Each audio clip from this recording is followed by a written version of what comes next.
सुंदर ते ध्यान उभे विटेवरी कर कटावरी ठेवूनिया तुळसी हार गळा कासे पितांबर आवडे निरंतर हेची ध्यान मकर कुंडले तळपती श्रवणी कंठी कौस्तुभमणी विराजित तुका म्हणे माझे हेची सर्व सुख पाहीन श्रीमुख आवडीने.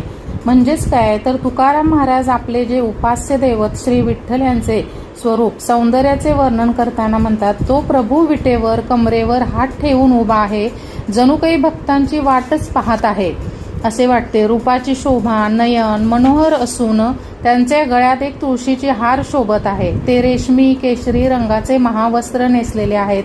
कानात मत्स्यकृती कुंडले सुवर्णकांतीने प्रकाशमान झालेली आहेत. गळ्यात अनमोल असे कौस्तुभ नावाचे रत्न धारण केले असून अलौकिक शोभावंत असे दिसत आहेत. अशा प्रकारे शोभणाऱ्या विठ्ठलाचे मोहक मुख पाहावे हीच माझी आवड आहे, हेच माझे परिपूर्ण सुख आहे असे तुकाराम महाराज आपल्या अभंगामध्ये सांगतात.